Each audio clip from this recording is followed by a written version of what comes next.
Is this on? Oh, okay. Yeah, uh-huh. Oh, okay. Hi. Yeah, okay. Emanuel, reporting for our first centennial report of a video game that I'm supposed to review, of which the name is Arcania. Wait, oh no, I'm sorry, Defenders of Ardania, right? Yeah, okay. Good. Great.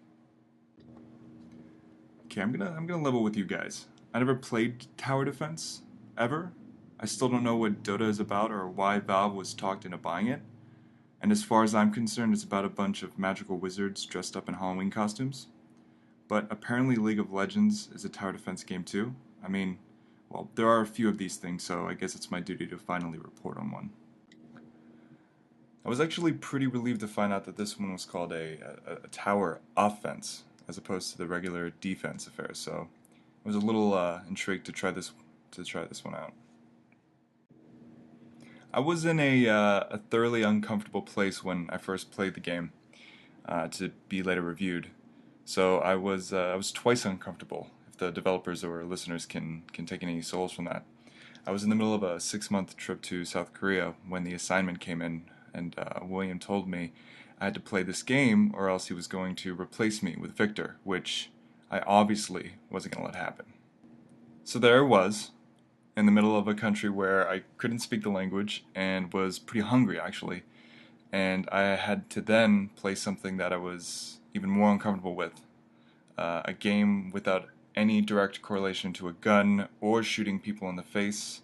I mean, I really didn't know what I was doing. I was really quite out of my element. It's good though that I had this opportunity.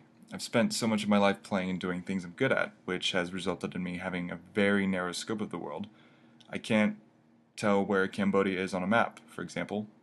I don't think that I will ever need to actually, but that's okay. I do know where Kentucky is, so that's nice. In Defenders of Ardania, you're given a set of tools quite like any other tower defense game.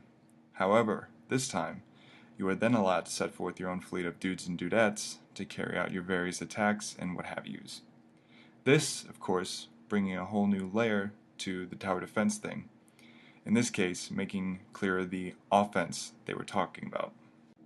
In the end, it makes this more interesting, but I felt like it was more of an RTS on rails than an actual tower defense game. Shit, wait. Am I allowed to say that? This is genuinely my first time playing this sort of thing, so I don't know if I'm allowed to.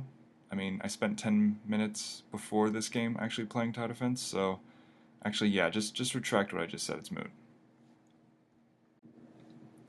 The graphics are what you would expect, although the system requirements are higher than what they actually said. And surprisingly, they went out on a limb with their voice acting, hiring a full squad of people to properly vocalize all of their dialogue, which is a nice treat. A treat I'm sure the single player enthusiasts out there are going to enjoy more than at least the rest of us.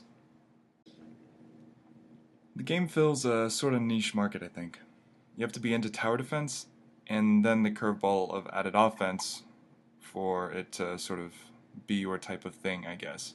I mean, the extra added layers is going to be more for you to master and get into if that's your sort of thing.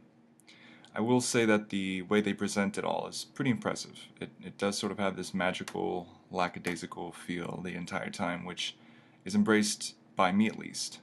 I mean, go and fire up Modern Warfare 3 or Skyrim. I mean, it's like developers are in a rush to create the most depressing dystopian aesthetics ever conceived, to depress an entire generation of gamers into chemical castration. Defenders of Ardania, however, was a welcome relief from that.